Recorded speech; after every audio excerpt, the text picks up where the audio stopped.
I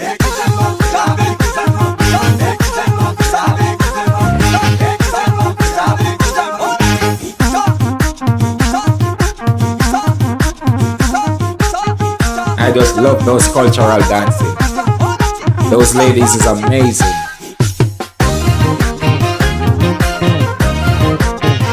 Wow. Beautiful dress.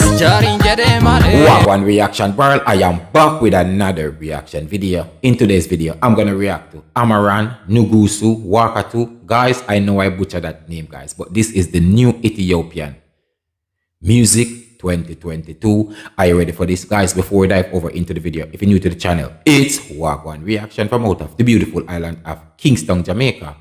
If you never know, now you know. Big up to my super amazing returning subscribers, guys. Thank you so much. You take the time out of your day to just click on my reaction video. I really appreciate it. To help this video to reach a wider audience, do one easy and simple thing by just show a likes on the video. Boom, thumbs up the video. When you like this video, the more like the video get, the more you signal to YouTube that a lot of people interested in this video. So the YouTube algorithm gonna pick up this video and recommend it to other people that love to watch music reaction video. Guys, said all of that. Remember to like, share, and subscribe to the channel and turn on the post bell notification. Let's check it out.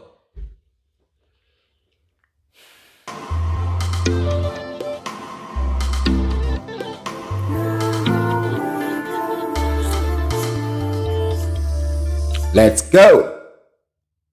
I love Ethiopian music.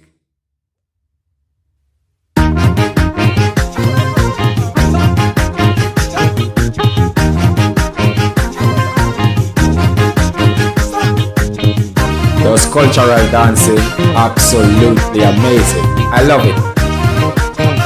Beautiful village.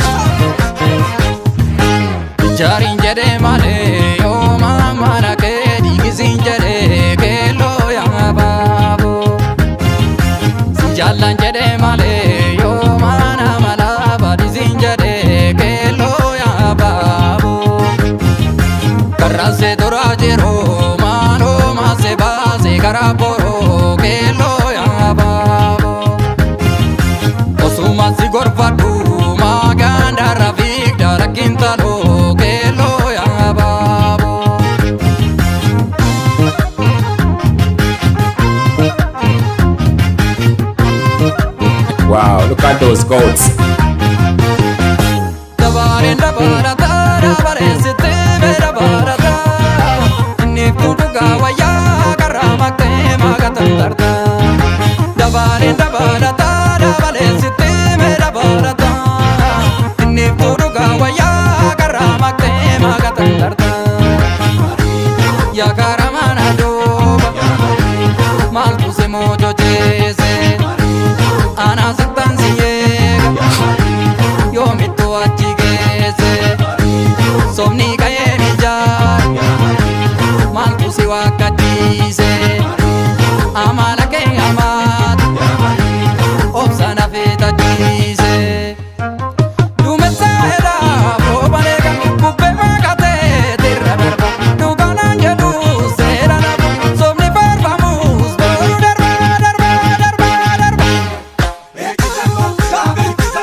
I just love those cultural dancing. Those ladies is amazing.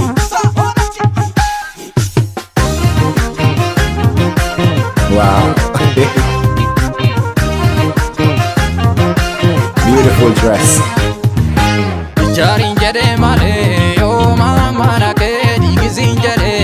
Wow. Lots of eggs.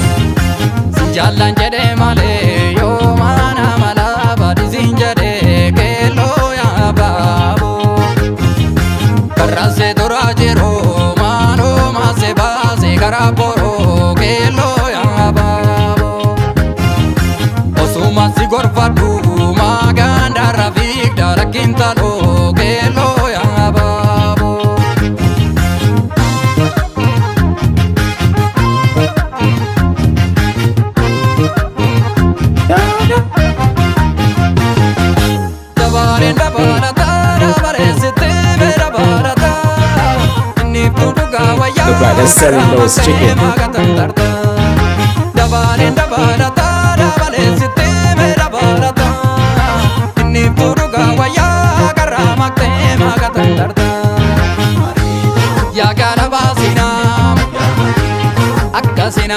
She buy our chickens.